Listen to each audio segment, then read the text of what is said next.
Karima, tout récemment, là, dans un souper, j'étais avec du monde, puis on s'obstinait tous sur un enjeu, je me rappelle plus c'était quoi, là, on s'obstinait sur une affaire, et on n'arrivait pas à départager qui avait raison. Il y avait comme deux camps autour de la table, et quelqu'un a eu l'idée de faire appel à ChatGPT et de poser la question, qui était une question complexe. Là. On ne cherchait pas la définition d'un mot ou une date. Là. On cherchait quelque chose de complexe. Et là, l'IA a tranché. Et là, par la suite, la conversation s'est arrêtée. Et là, on a changé de sujet. Et moi, pendant que les gens abordaient le deuxième sujet, je me disais, c'est quand même spécial ce qui vient de se passer, parce qu'il fut un temps où la discussion se serait prolongée, pour les bonnes ou les mauvaises raisons, mais on n'aurait pas laissé l'IA trancher. L'IA qui n'était pas invitée à notre table, en tout cas pas jusqu'à date. Et là, maintenant, l'IA s'invite à nos tables, tranche des affaires de même. Est-ce qu'on devient plus stupide? C'est une vraie question, parce qu'on avait l'habitude d'être capable de trancher nous-mêmes, de convaincre le prochain, de dire, regarde, là, je te fais une démonstration, écoute-moi, après c'est à ton tour. Et on fonctionnait comme ça. Mais maintenant, on dirait qu'on renonce. On renonce à la dernière partie de cette discussion-là, qui est quand même la partie la plus importante. Ben moi, je veux te dire un truc. Délibération. J'ai l'impression que c'est comme si maintenant, on considérait l'IA un peu comme un dieu. C'est l'IA qui a la dernière réponse. C'est l'IA qui sait tout.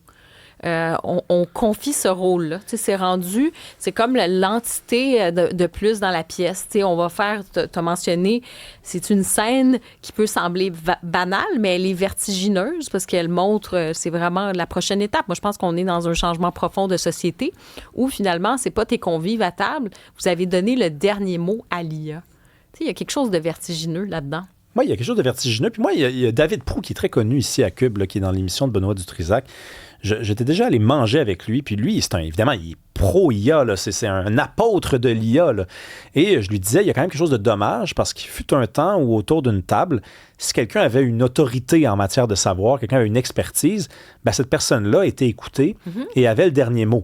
Et les autres qui n'avaient pas cette expertise-là très précisément s'inclinaient, peut-être le mot est un peu trop grave, mais acceptaient qu'ils faisaient face à quelqu'un qui avait une certaine autorité du savoir. Et maintenant, l'IA donne cette autorité-là à tout le monde. Mais parce que c'était un effort. C'est un effort. Ouais, je veux dire, c'est des années de lecture, d'assimilation de cette information-là, de réflexion. Puis c'est pas juste une réponse, c'est qu'est-ce que tu fais de cette réponse-là? C'est toi qui fais le calcul mental de la réflexion qui va pousser une information pour en faire une espèce de synthèse, pour réfléchir là-dessus, qui va poser... Ça prend du temps. À un moment donné, il y a ce temps-là que tu vas donner par des lectures, par la réflexion. Mais là, aujourd'hui, tu pèses sur le piton, puis tu as ta réponse. Puis ce qui m'inquiète, en fait, c'est surtout pourquoi ça s'est rendu le dernier mot.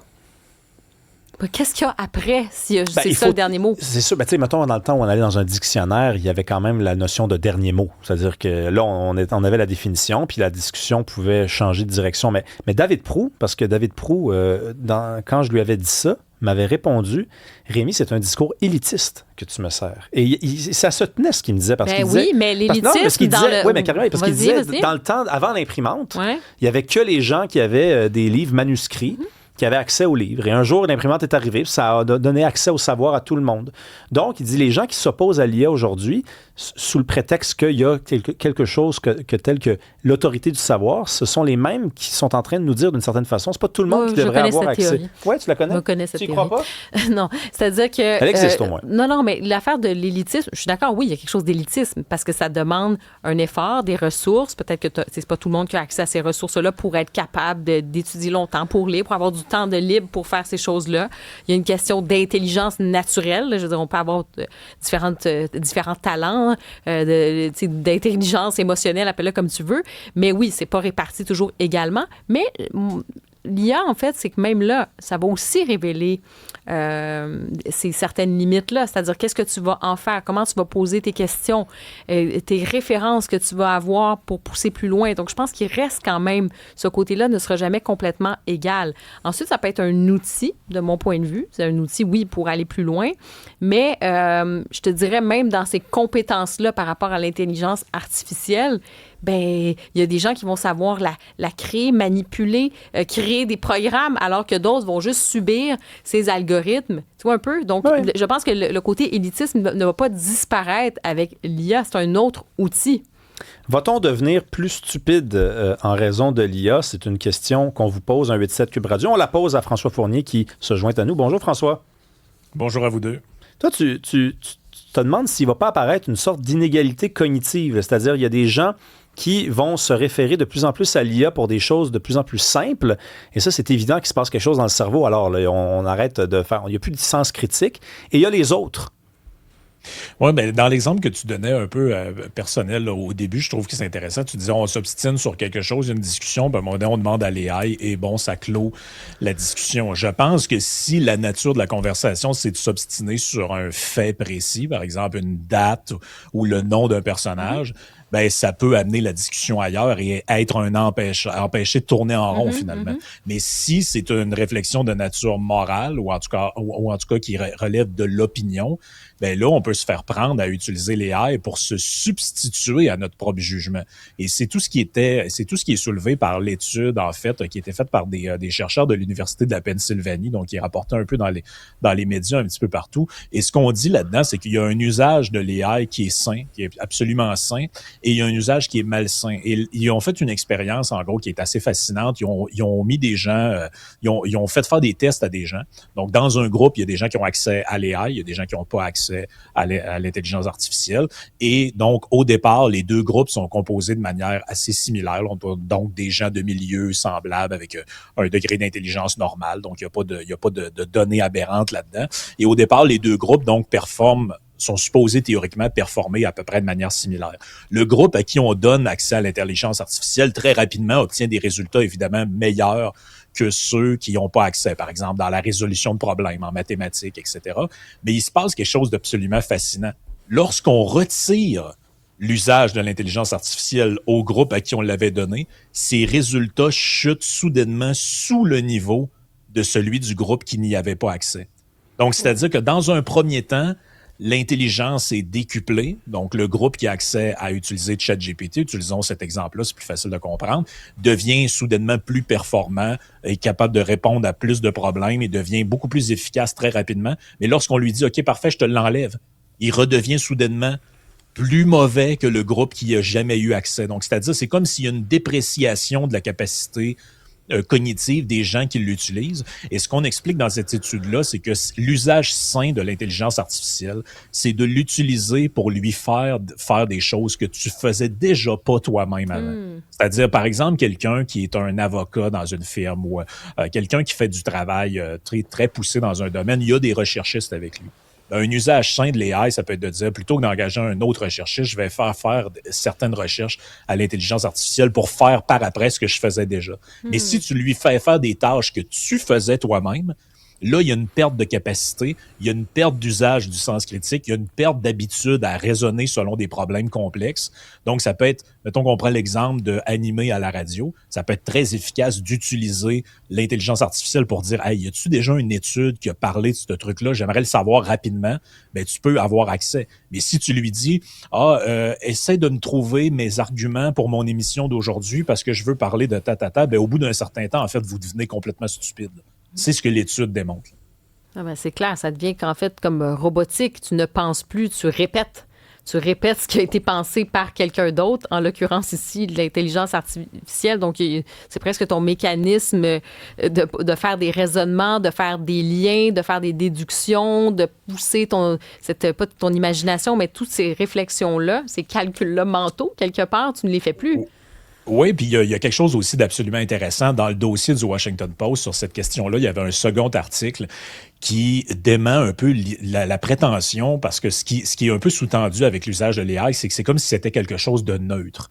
Et dans une étude aussi, ils ont testé les différentes plateformes d'intelligence artificielle. Donc, ChatGPT, DeepSeek, Claude, Grok, Gemini, donc il y en a plusieurs.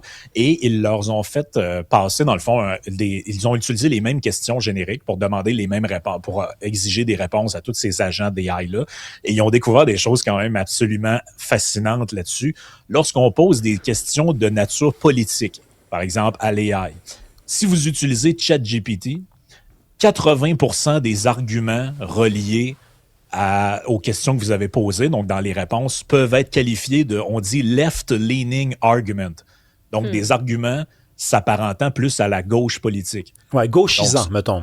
Gauchisant, disons ça comme ça. Si vous allez sur Grok, 40% des arguments sont left-leaning, donc gauchisants. 33% sont plutôt pas droite et 27% on dit sont both sides, donc c'est-à-dire qu'ils sont balancés, nuancés. Et l'intelligence artificielle la plus neutre serait jusqu'à présent celle de Google, donc Gemini, qui est à 93%, on dit, donc qui pèse le pour et le contre. Donc, c'est pas vrai que l'intelligence est neutre, l'intelligence artificielle est neutre, parce que dans l'exemple de Rémi, on s'obstine autour d'une table selon à qui je demande de trancher, si c'est ChatGPT ou si c'est Gemini, on va avoir une conversation différente, là. Et peut-être la conversation va s'être arrêtée ou peut-être qu'elle va se poursuivre aussi. Ah, donc, ça veut dire que ça va se développer, c'est sûr, ça va se développer des intelligences artificielles de droite, de gauche, de centre, tout ça va se développer certainement aussi, là. Mais c'est ça, puis ce qui est intéressant avec ça, c'est de questionner, d'où l'importance de ne pas renoncer à notre propre jugement et à notre propre évaluation, parce qu'on doit toujours garder à l'esprit que ces outils-là ne sont pas neutres. Absolument. Ne sont pas neutres, parce que même dans l'article, on présente différentes réponses sur, par exemple, des questions très précises. On demande à l'AI, est-ce que tu es en faveur de tel jugement que la Cour a mis de l'avant? Et là, il y a un AI qui répond oui, c'était le bon jugement en vertu de l'arrêt, pas tant de choses contre un tel. Et l'autre, après, lui dit oui, mais ça a été énormément critiqué par tel juriste, donc il faut prendre le pour et le contre. Donc, il faut garder cet aspect-là en tête parce que sinon, on peut poser des jugements, à mon avis, qui sont pas tout à fait éclairés. François, il y a 2 heures à peu près, on a reçu Nick Payne. On a parlé de ces candidats qui... lorsqu'on les enquête, lorsqu'on en vient à essayer d'étudier un peu leur pédigré, on se rend compte qu'ils ont essayé déjà de se présenter pour d'autres partis. On a tenu la conversation tantôt, puis moi, je sais pas ce que t'en penses, toi, mais des fois, je trouve que entre nous autres, là, entre membres des médias, on pense que on est tout, parce qu'on a des convictions, tout le monde a des véritables convictions sur lesquelles il ne s'arrête pas. Or, c'est pas vraiment comme ça que fonctionne la société. Il y a plein de gens, par exemple, qui c'est pas fédéraliste souverainiste, c'est pas gauche-droite, c'est des projets de société. Et tu vois, j'appelle pas ça une conviction, mais c'en est une. Et ça peut être n'importe quel parti qui peut la défendre, ce projet de société-là. Je donne l'exemple de Nathalie Provost. Nathalie Provost, elle s'est présentée pour le Parti libéral du Canada. Est-ce que ça fait d'elle une fédéraliste ou ça fait d'elle quelqu'un qui voulait aller de l'avant avec des politiques en matière d'armes, puis c'était le parti le mieux placé pour prendre le pouvoir, donc elle est allée au Parti libéral du Canada. Je ne sais pas si tu vois un peu où je veux en venir, là. Oui, bien, je pense que ton opinion puis ta position là-dessus peut se tenir si la personne est d'emblée connue ou fait une profession de foi, j'ai envie de dire, envers un engagement précis. Donc, par exemple, vous êtes avocat, vous vous présentez en politique et vous dites, moi, je veux faire une réforme du droit en matière de telle affaire et je prendrai le véhicule politique qui sera le meilleur parce que c'est ça mon objectif. Ça, je peux le comprendre. Mais je pense que les Grecs disaient la vertu, c'est le juste milieu entre deux vices. Mais moi, je trouve qu'on devrait viser en politique le juste milieu entre les idéologues purs, donc ceux qui sont pas capables de mettre de l'eau dans leur vin, qui sont extrêmement bornés, j'ai envie de dire, donc à l'extrême sur un enjeu, et ceux qui sont dans l'opportunisme pur et qui peuvent, en fait, je dis souvent à la blague, dans leur garde-robe, ils ont tous les vestons de tous les partis. Là. Donc, ils peuvent mettre PQ une journée, PLQ l'autre, CAQ le lendemain, pourquoi pas conservateur ou QS s'il le faut. Ça, je pense que c'est un problème. À mon avis, lorsqu'on se présente en politique, par exemple, puis on désire se présenter pour le PQ, je comprends qu'on peut être plus à droite sur certains enjeux, plus à gauche, on peut être peut-être plus pro-environnement ou plutôt plus pro-énergie. Tout ça peut être des variantes qui existent. Mais à mon avis, tu peux pas te présenter pour le PQ si t'es pas souverainiste. Là. Il me semble que c'est pas mal la base. Là. Il me semble que c'est pas trop demandé. T'sais, si j'avais un casting de candidature à faire, je me dirais, ben c'est pas mal le critère numéro 1.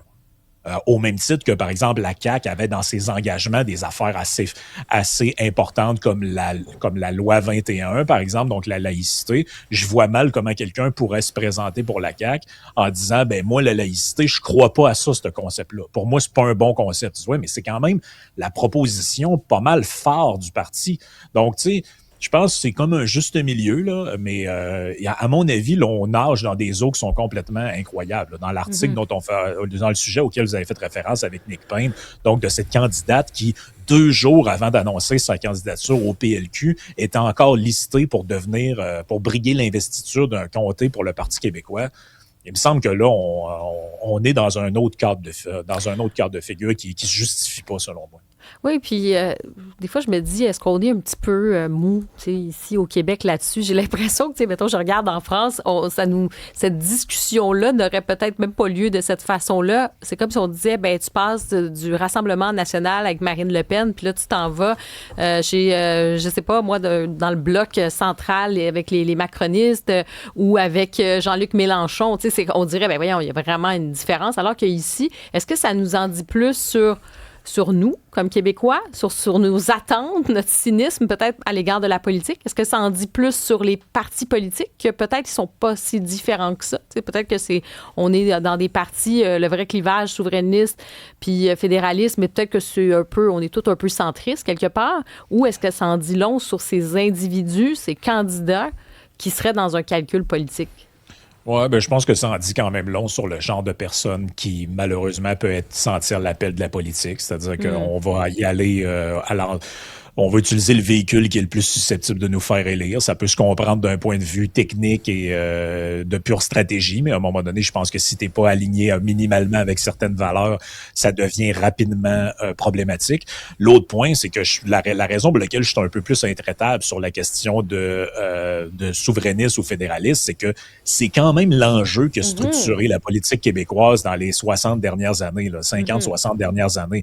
Donc, tu sais, que quelqu'un soit un peu plus malléable sur la question gauche-droite, environnement, c'est quand même des thématiques politiques qui n'ont pas été structurantes dans l'histoire récente du Québec, à part peut-être dans les 20 dernières années. Là.